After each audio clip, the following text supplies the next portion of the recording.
কি কৰি আছে জানো চাওঁ আছো কি কৰিছে তাই বাৰী এইখন কি কৰি আছে এইবোৰ খাই বন হৈছে বাৰীখনলৈ আহিলে আকৌ দাখন হাততে লৈ আহিছো এইবোৰ বনৰ পৰা এইবোৰ কিবা কিবি হৈছে যে সেইকাৰণে বোলো নাই অকণমান চফা কৰোঁগৈ বাৰীখন সেই বুলিয়ে আহিলো তাকে দাইখন লৈ আহিছো মানে সেই এডাল কিবা ভাইৰাছ এডাল ওলাইছে ন সেইডাল সেই টেংগে নে চেংগে সেইডাল য'তে ত'তে টেংগে মাৰি ফুৰাই দেখিছ না মানুহ শুই থাকিব তাতো গৈ টেংগে আকৌ ক'ৰবাত মানুহৰ সভাত গোট খাই থাকিব তাৰ পৰা হাবিৰ পৰা ওলাই পেলাই ক'ব টেংগে সেইডাল বোলে কিনো সেইডাল জানো দেখা নাই দেই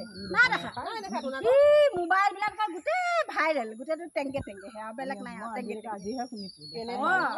সেইটো সেই চুলি তুলি নাই তপা চকুকেইটা কিবা ৰঙা কিবা দাঁতকেইটা নিকটাই আৰু টেংগে মাৰি থাকিব আৰু গোটেইখনতে আৰু সেইদিনাখনে সেই এটাই দুটা মানে কৈছে বোলে হেৰি নহয় বোলে সময় নাই দিন ৰাতি নাই গোটেইখনতে নহয় যেতিয়াই তেতিয়া খালি টেংগে মাৰি থাকো কি শান্তি লাগিছে তোক বোলে তোক বোলে সেই বাকচত ভৰাই পেলাই বালিত পুতি থৈ আহোঁগৈ তাৰপিছত আৰু সেই বাকচত ভৰাই পেলাই নিয়ে সেই বালি এটা বৰচাকৈ গাঁতটো খান্দি তাত সোমোৱাই পেলাই আৰু ঢাকি পেলাই পুতি থৈ আহিলে তাক বোলে থাক তই ইয়াতে বোলে এনেকৈ বুলি কৈ পুতি থৈ আহিলে আৰু সিহঁতকেইটা আকৌ সেইখিনি নাপালেহে আকৌ টেংগে সিহঁতকেইটা পলালে বোলে এইটো ভূতেই নেকি বুলি দুইটা দৌৰলে নহয় সেইটোনো কি টেংগে কেনেকৈ নাচে তই আমাকো এবাৰ দেখুৱাই দেচোন নহ'লে আকৌ চাব লাগিব সেইডালে কেনেকৈ বা নাচে